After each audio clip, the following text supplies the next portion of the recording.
This week on Moments That Matter, we go back to school during the time of COVID-19 in part 2 of our discussion with our gifted panel of educators. Returning back to school during this uncertain season has posed challenges to all parties involved. Hear today how parents, students, and especially educators are turning challenges into opportunities to advance the quality and scalability of our educational system. Again, we owe our teachers and administrators a great debt of gratitude. What's been the biggest challenge that you've heard from your students?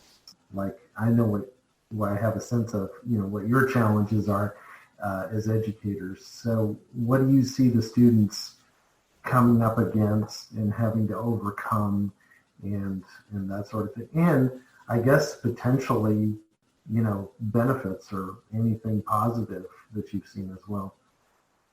We thought that we thought all summer, as we were talking about kids having to wear masks, that was going to be a huge challenge. It was going to be a discipline issue. We were going to have a lot of resistance, and not at all.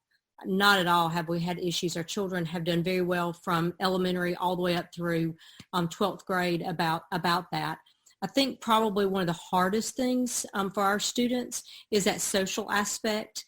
And even for our teachers, I mean, we're teachers because we love children and we want to help children, and then our kids, want to interact socially. And when you have those guidelines of you got to sit behind this desk shield and you got to be 6 feet apart and you got to go in a cohort and lunch is going to look different. I think the hardest part has been that they're happy to be back. They're happy to be back with their friends and to see their teachers. The hard part is they would love for the ability to really interact, go out to recess and really play, go into the cafeteria as high school kids and hang out like they used to hang out. And I think that they're doing it because they know they need to, but that's the hardest part, I think, for our kids. We actually had the opportunity to feature our school on one of the safety videos for the district. So our super did an elementary, middle, and high school, and wonderful me, he would choose me to highlight that. But we were able to bring some students in and put our reopening plan to the test. So much like others who spoke about, we pulled this feedback from the task force and we submitted our plans and had the students in, and to really be intentional about their social and emotional needs. We're fortunate that with our numbers, we were able to configure our cafeteria tables to where we can still safely socially distance, but they can still have a conversation 6 feet apart. That was very important for our parents and our students. Based off of the health information from our task force, we don't have an assigned courtyard time, which would be like our middle school recess, but I have shared that we have been able to purchase some additional picnic tables, and we're in an old high school. So we're fortunate to have a wide open campus. It's a blessing and a curse. A blessing right now that our students are able to take the scenic route back to class and kind of have that time to step away, debrief, check in. So that's been a concern of our students with meeting their social and emotional needs. And we're fortunate to have a school-based therapist on staff every day. I've been able to rearrange some of our Title I and federal plans to bring in a consultant to teach our staff, this is what trauma looks like. This is what some of our teachers and students may be experiencing. Some of our teachers and staff may be experiencing some things from this adjustment from March. So we've been very intentional about meeting and addressing or having a plan in place to meet their social and emotional needs, much like Dr. Pugh said, because in middle school, they're consistently inconsistent. So we're going to be there right there with them along this journey. So it's very similar in Pickens County too. The biggest challenge socially, I think, for ours, so we're cohorting. Students are in a classroom all day. And so last year we went from a 7-period day down to a 6-period day. This year we're down to a 5-period day. And so students have their 4 core classes. But right now, instead of going to the related arts, the elective class that they have chosen, we have a rotation going on for those teachers that are coming into the classrooms. And so those students are truly, I mean, they are in that spot all day. And then when it comes to lunchtime, we have removed all of the cafeteria tables and replaced them with desks. And we have tons of desks, just straight rows going all the way down. And so each class, each homeroom was divided in half. And for lunchtime, the homeroom, or not the homeroom teacher, but the teacher that's in the class at the time keeps half with them in the classroom, but the half that they keep are spread out, they're distanced, so that they can have a little bit of air and take the mask off and eat and all that. But then a related arts teacher comes and takes the other half to the cafeteria to eat, and then they flip-flop so that each group has time eating in the classroom and eating in the cafeteria. And then so that they can go outside. And I tell you what, our administration, just even coming up with this plan, I'm glad I don't have to do it. But the way that they go outside, they've drawn a map of our blacktop. We've got a track, all the outside space that was normally used for recess, right after lunch when they would go out. Every teacher has an assigned spot. And only that cohort of kids can go in that spot, and staying within your area. So it's just very, very regimented. But I also think it's one of those things that we're trying to keep it as safe as possible, but also trying to meet the needs of those kids. So one thing that we have implemented, students go to their homeroom first thing in the morning. Usually it was the cafeteria or the gym, kind of the gathering spot for different grade levels, but can't have that right now. So they go to their homeroom, and we've had a later start time. So around 8 o'clock, students can enter the building. 8:30 is when our tardy bell rings. And so for that 30-minute chunk of time, there is something that our guidance department has done, and every school's doing this differently. So this is just for Edwards Middle. But every day there is something going on in that 30-minute chunk that can be done independently by the student, but it's doing a lot of different things. It's checking on them socially and emotionally. They're doing some guidance surveys. They're doing some career cluster work. They're having time for silent, sustained reading. It's just a hodgepodge of different things that are kind of getting them to start the day in a little bit of a regular way. But I tell you what, it's different. And those of you that, Jeffrey, I'm sure you've had to put together the schedule. I mean, the schedule at our school was made 6 times, and every time we got a schedule and we thought we were ready to go, something else changed. And so, it's just one of those things you got to keep rolling. And that regimentation, Rachel, that you mentioned is up and down the line. It's also at the university level, and I really I feel for them. I really do.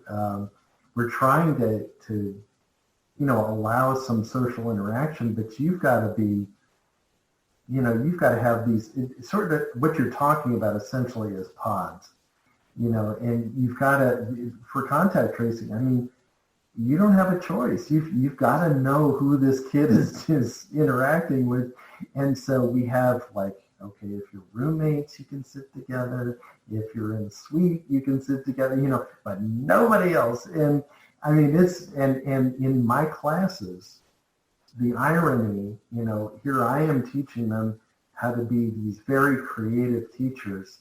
And I've got them all in rows, and they all have assigned seats, okay? So we can know, who's the contact and everything else like that. It's terribly ironic. Anyway, anybody else want to talk about just kind of the impact on the kids, or, the good and the bad? Well, and I'll add something to what you just said, too. I think one thing, though, is that for a lot of teachers, it's forcing them in a good way to try to truly think outside the box. You know, when we have all of these procedures that we have to follow, how are we still going to engage the kids, even though we are very, you know, straight-laced and just everything is not what we used to have it. And so I think that's been a challenge, but a positive challenge. And I think there's going to be a lot of positive things that come out of that. That's just something I've seen at our school. And Rachel, to piggyback off of that, I think that there is a greater appreciation for our teachers and for what they do every day and with the children, because, I mean, you hear that over and over, and all of us who are in education, we know how hard teachers work and how much they care about their children. They go above and beyond.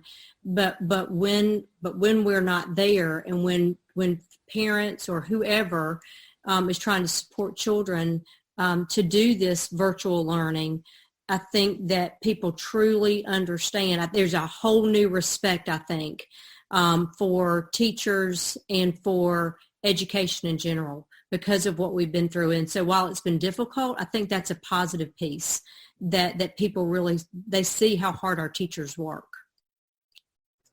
Yeah, I was going to add, I feel like, you know, when you ask the question, what are the students struggling? And when I think back to this last weekend, you know, and the week before, for my students, I feel like in many ways they haven't struggled. I feel like it's been the parents, you know, in the online setting, you know, when I've watched the students, they've just been like, okay, let's do this, you know, and when we get on our Zoom calls, they're ready to go and they're excited and they're like, hey, and, you know, and I'm like, all right, we're going to do knuckles, and they'll all do knuckles with each other. And I'm like, we're doing elbow bumps, and they'll do elbow bumps, and let's do silly faces, and they'll do the silly faces, and we'll tell jokes and they laugh, and, you know, and they just get engaged really easily, and they're, you know, and I'm like, okay, I'm going to show you how to get on Google Classroom and where your assignment is. And they're like, okay, where's it at? And, you know, so their attitudes are just really, really great attitudes. And I think about just that resiliency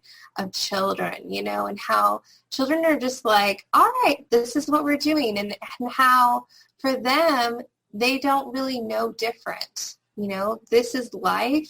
And so for them, it's like, this is what we do. You know, this is, for many of them, this is their third year of school. They're in second grade. And so they haven't had a lot of school. And so they're like, okay, well, this is what we're doing for school now. Okay, we're just going to do this now. And more for the parents, it's been having to kind of talk to them off the ledge of like, you're going to be okay. I need you to take a breath. Like, you're doing great, you know, and like a lot of positive reinforcement has been more for the parents of trying to reaffirm them in my messages to them. And, you know, and some of my parents, every day I'm having to send them messages. How are you doing? How do you feel? And that sounds like what I didn't even expect, that counselor role of that I would be taking on. And I'm happy to do that because I want to make sure that my families feel cared for, because if my parents feel cared for, then they can care for their kids at home. Because if the parents feel cared for and they're not stressed, then they will be able to provide at home that sense of peace, because I can't provide that right now. I can't provide that sense of peace and calm that I normally provide in my classroom. Because my classroom is normally that place where I know no matter what's happening in your life, you can come in my room and you are safe here. This is a place where you're going to be taken care of for this many hours. And I can't do that. And that's really hard for me as a teacher, because I know I have students who aren't going to be talked to well. I know I have students who do not get told, you are amazing. You have wonderful things about you. You can do that. I know I have parents who have fixed mindsets. I know that they are saying things to their children like, just do it. Why can't you do this? What's wrong with you, right? So the more I can be to my parents, the more I can be like, you're doing great, parents. Keep it up. right, then the more hopefully that will translate then into the student. And so I feel like right now it's the parents and that I'm having to really come around and hold those families. And then hopefully that's going to trickle down into those students. And then we can continue to move forward. Yeah, so since you brought up parents and taking care of parents, let's flip it around, okay? So I think most everybody is a parent here, and no, okay, we have one that's fine. And we have two grandparents, including me and Kelly, and so I am interested in hearing from the other side of the table. Since if you could take your educator hat off just for a moment and put your parent or grandparent hat on, what's that been like to watch your kid go through this? How about that? If you want me to be honest, it's been terrible. There have just been some times where, I mean, just to be transparent, I just remember the first 3 to 4 weeks, probably for me. I mean, I had to ask for forgiveness every day because it was just a struggle. And I wanted to do my job, but I wanted to make sure that they got what they needed. And so the balance and trying to figure that out was so hard. And,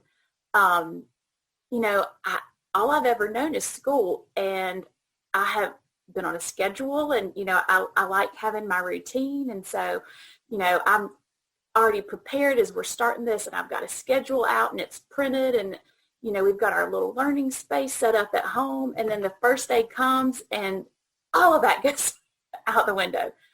And so I think that was the hardest thing, is I set up all these expectations in my head of how this was supposed to go, because I'm in education.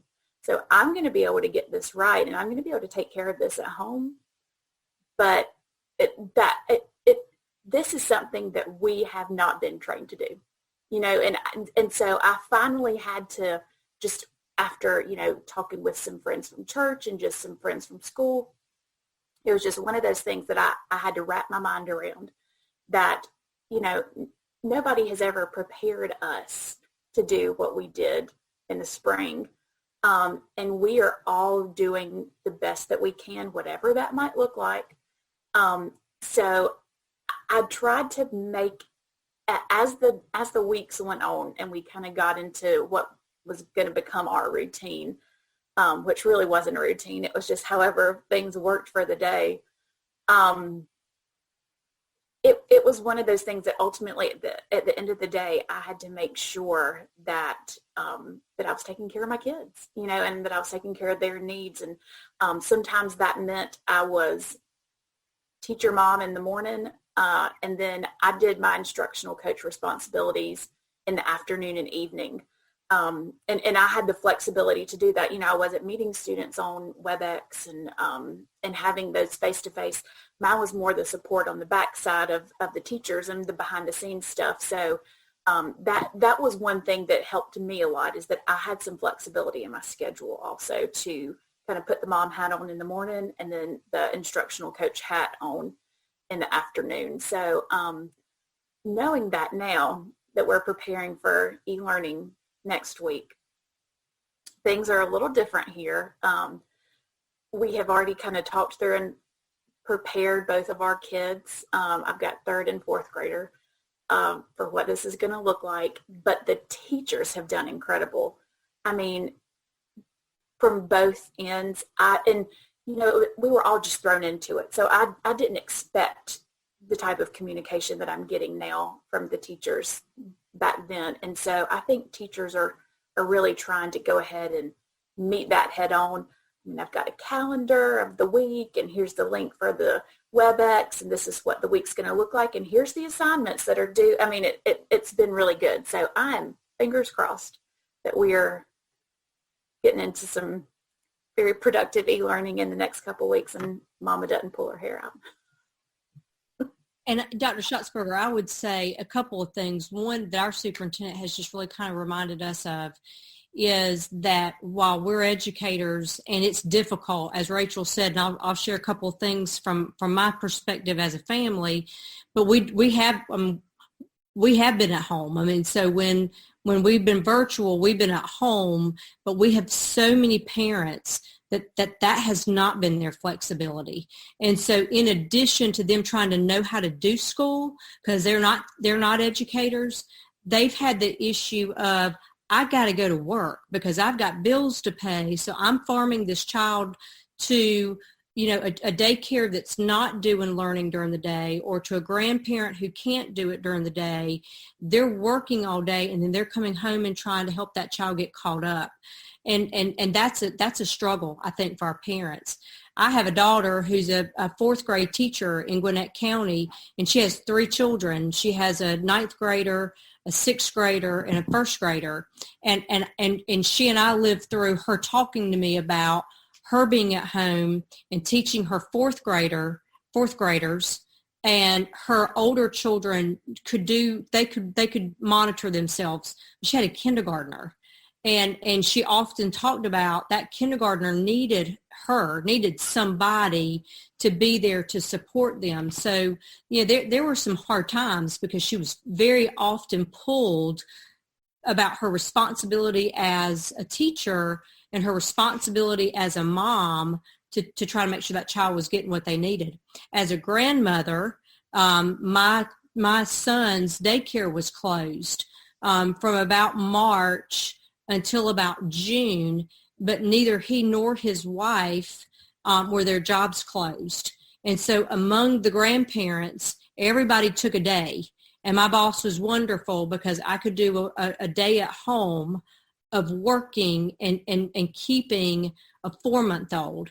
And I'm just going to tell y'all, I'm old and I know that, but absolutely trying to take good care of a 4-year-old and maintaining my job during the day.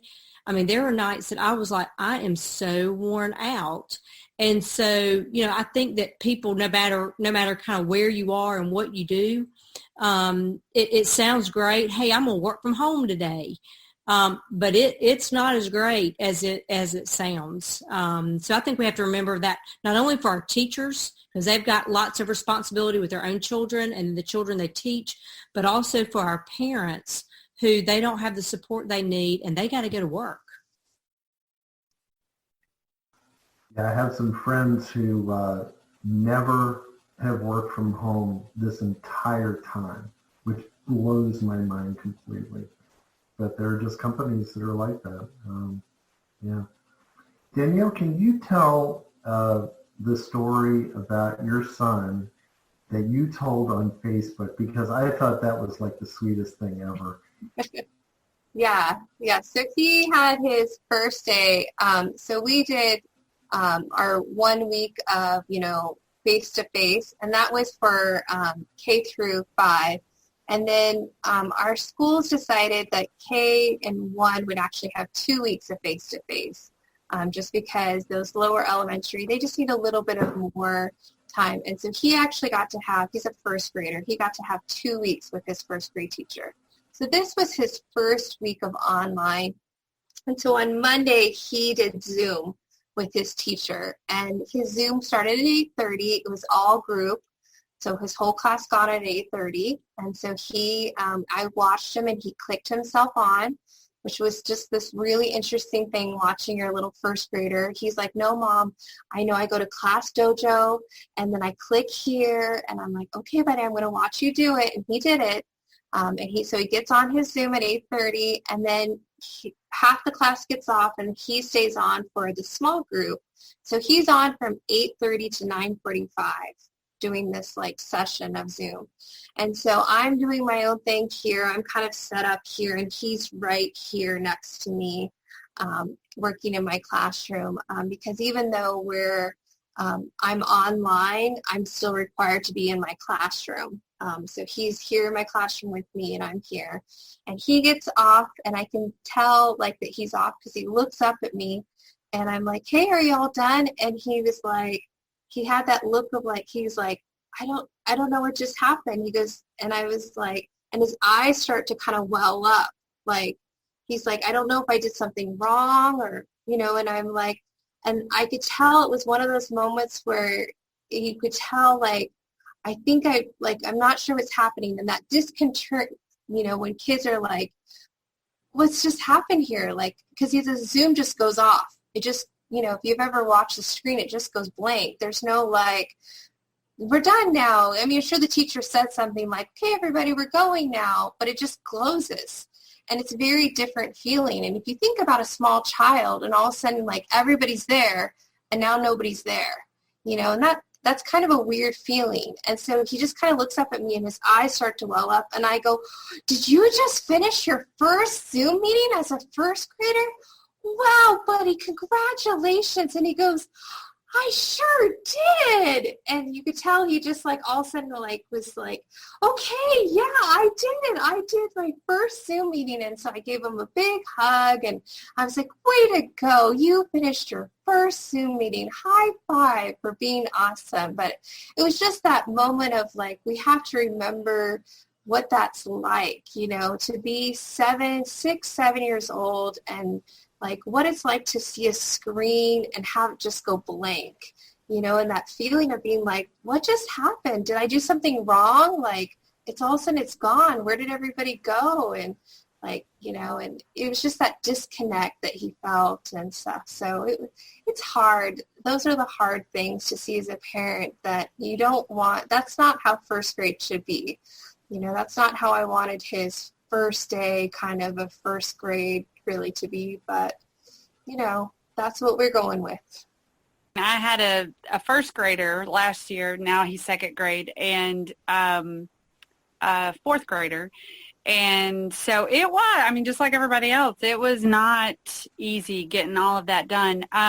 So we were required to be online from 8:30 until 12:30 with my middle school students. We went straight through our schedule. First period met for about 30 minutes, and then second period met for 30 minutes, and so I'd kind of run out for my planning period and like check on everybody.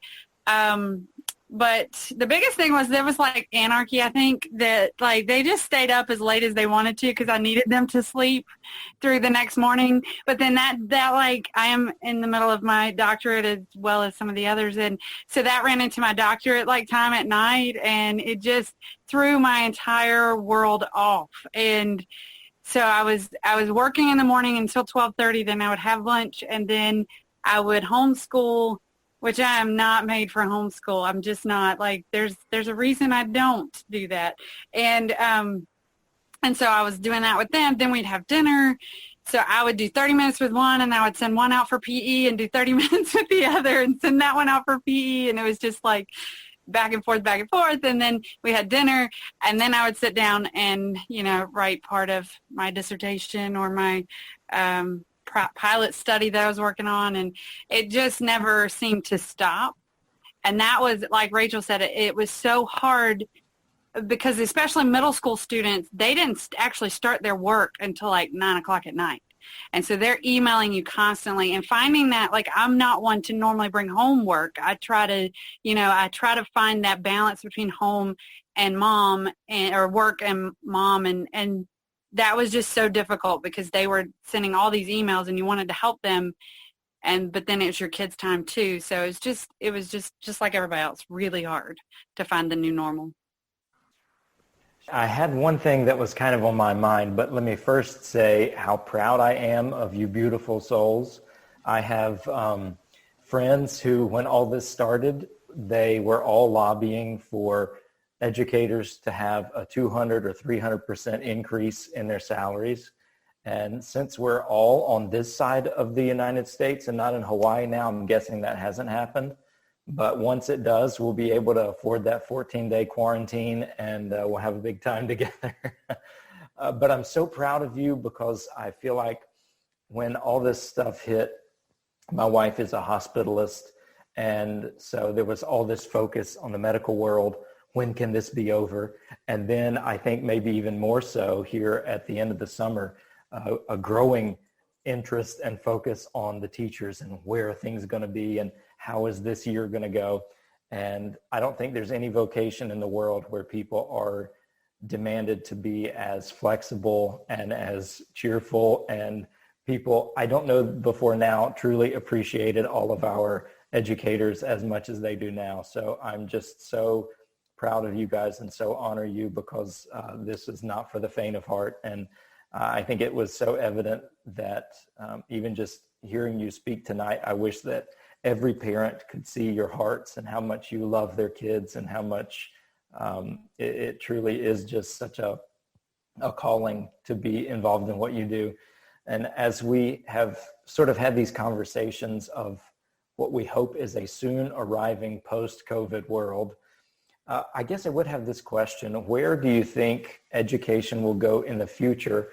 Of course, leaving some of the lesser things and less desirable things that it forced us into. Where do you see education going in the world that's post-COVID? Are there any elements that maybe were introduced that can enhance education in the future as we kind of get back to normalcy? Well, I think that that we've all stretched ourselves, and that all of us do Zoom and WebEx so much better, and we see the possibilities beyond a brick and mortar building. So I think that's a positive that we are able. I mean, I had a meeting with someone today, and instead of getting on the phone, I said, hey, let me send you an invitation. Let's just, so we can look at each other, we can talk to each other. But I also think on the other side of that, I think it also has demonstrated us the importance of having the opportunity to be face-to-face, and the importance of the relationships that we have, and the true need with our own mental and social, that importance for us as educators to be able to collaborate, meet with, and talk with our colleagues, but also for our kids. So, there are people that may say, we could do away with all of our brick and mortar buildings and we could do everything online. In my opinion, I think that what we know is maybe having a mix of both, but not going just to virtual. I think that people have realized how important that brick and mortar classroom and that family in that classroom with that teacher, how important that is. I'll just add to that and say very much so with the flexible learning models to continue to meet the diverse needs of our students and our families that we're experiencing now. And through this pandemic, we've been able to put some of these things to test. Many things we've talked about and read about other places, now we're doing them. So I think post-COVID for education, it will not look the same. That was a conversation I had to have coming in. Well, what do we do? Guys, remember, it is not what last year was. This is totally new. We're beginning again and beginning anew. So we'll definitely be game changers. And I'm just excited truly about the possibilities that will come, because one thing I've stressed to teachers, right now we're still kind of in limbo whether we're going to receive this waiver, but I think we have the opportunity to dig back home into good teaching and learning and not being so worried about the next thing that's coming. So I'm excited about that, and I said if we've never moved kids, we will be able to move some children now. Those listening may not put two and two together there. So in the spring, we had the standardized testing suspended for the year or for the rest of the year. And now that's a question. I thought it was decided. I actually thought because the legislators were making big noise in June, but I guess that kind of fell by the wayside. It's kind of interesting. So that's a conversation right now. Just wanted to clear that up. Well, I know at our school and our administration, I'm pretty sure it's across several schools, if not a lot of schools in South Carolina. We are, waiting for that waiver from the federal government and on standardized testing.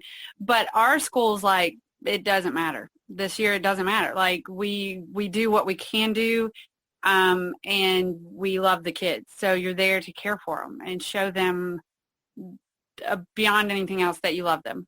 And so I think that alone is changing the culture, and that we don't, even if we do go back to having all these standardized tests, that that's not what we're there for. That's not what it's all about.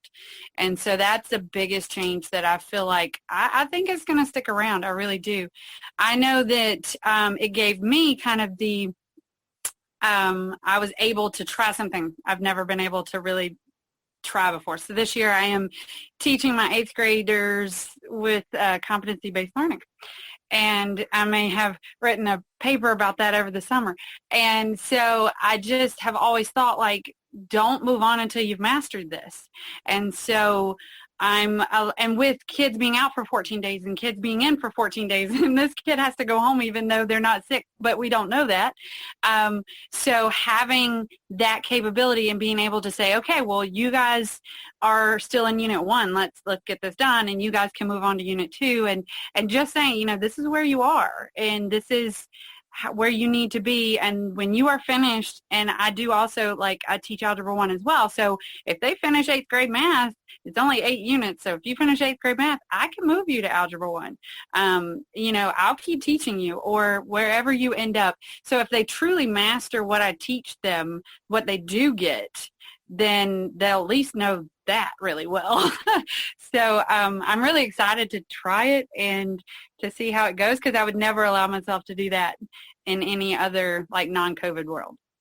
Yeah, so I think assessment is going to be one of the things that we do see changed. And what I'm hoping maybe is that some of the other forms of assessment, such as MAP, we use Mastery Connect, T21, Question Bank, just some of those other things. I'm a big fan of MAP in general, but I'm hoping that some of those tests or those assessments and the importance of those kind of overshadow some of the standardized tests and some of the pressure, because I truly think that the pressure that standardized testing has for a lot is really bad. So just for me personally, so I have a 4th grader now, 3rd grader last year. Very first year he was going to take the SC Ready assessment. And just, it was so funny to see his reaction when I told him that he wasn't doing state testing anymore, because immediately he thought he was going to fail the 3rd grade. And so that hit me that, and when I was in the classroom, I was guilty of it too. It's like, man, we got to prepare these kids for the test, or, my head's on the chopping block and your head's on the chopping block, and, everybody's, going to be, in bad shape if we don't pass. And so I just hope that is going to kind of fizzle out the stress that can put on teachers, the stress that they can put on children, but also in finding ways of getting around that and finding other assessments that can take the place. That's where I'm hoping maybe we can go post-COVID. And again, just to make sure that our audience is right along with us, MAP is a measure of academic progress. Yeah, I believe that talking about assessment is really important. And I think taking that a step further is then not just putting another assessment in. I think that's been so often the discussion of, okay, this assessment hasn't worked, so let's try this assessment. I think we so often move on to, let's then stick another assessment in. I think moving away from just the whole discussion sometimes about assessments, might be even a point of having that be that discussion now. I think we need to even start asking that question. What's the validity here in this? What are we getting from these? What are we wanting from this? I think this is the time to start asking these kind of questions when we're in these kind of places. Why not have these kind of questions now when we are coming to these places? Because why continue to do what we've always done? When we are in such upheaval anyways, and everything is being topsy-turvy, why not go through and upend some other things? Let's just turn it all over. Let's start over some things that really have been broken. that we have been saying for many, many years in education. This isn't working. This isn't benefiting students. This isn't benefiting teachers. In fact, if we really look at this in regards to equity, if we're looking at this in regards to students, regards to teachers, this is not helping. And so let's start asking those hard questions. And instead of just being like, is there a better assessment out there? Maybe there's something else we should be talking about instead, and maybe there's something else we could be doing with their time. I'm an advocate for really trying to use our time well with our students.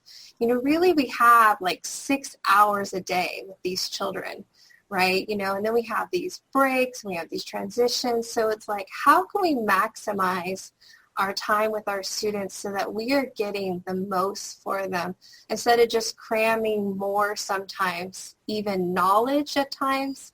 How can we make sure that we are getting students that are being transformed, that we are making sure they're getting what they need for what this world that we don't even know exists? And so what does that mean? What does that mean for them socially? What does that mean for them emotionally? What does that mean for them, intellectually and stuff? So let's have those kind of conversations now in the midst of that. And I think there's no better time than when we're already kind of in upheaval. So that's what I'm hoping is happening at the ground level. People who are in the trenches, I hope that's also happening. People who are at the district level are having that conversation. I know we're all crazy busy. I know we're stressed, but I think we should also be taking those moments to breathe and be thinking about, this is the time to be thinking about what's the next step, because let's not just go back. People have been saying, you see on social media, we can't go back. There's no going back to normal after this. And I think there's something to be said about that. And I think in education, we should be saying the same thing too.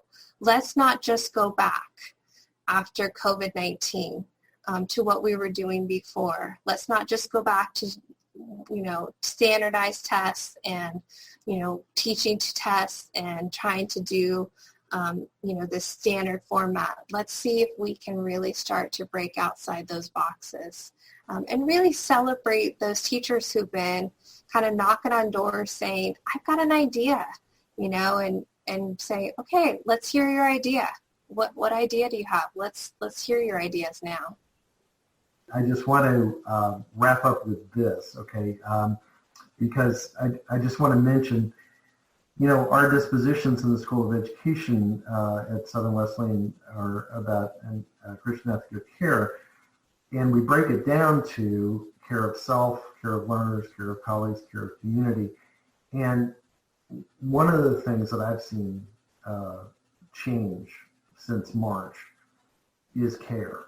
I feel like we're more concerned about caring for ourselves. We're more concerned about caring for learners, and as we've already heard, caring for parents, caring for colleagues. And, when we teach these dispositions, sometimes it feels like they're at odds with the system, and it's like, okay, I'll care, but I gotta try really hard because I gotta get through all of this material, and we've got testing and, everything else like that. And now it feels like actually this is part of the conversation, which I just love, okay, being sort of an ethical care guy. So thank you all for everyone who's joined us for the interview, everyone who's teaching, administrating, parenting, who's listening. Thank you all because this is no easy time, and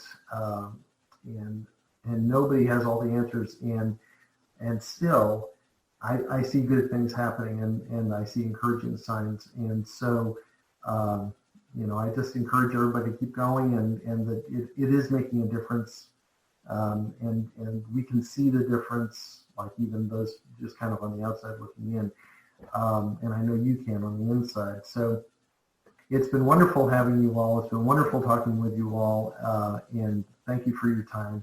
And that is Moments That Matter.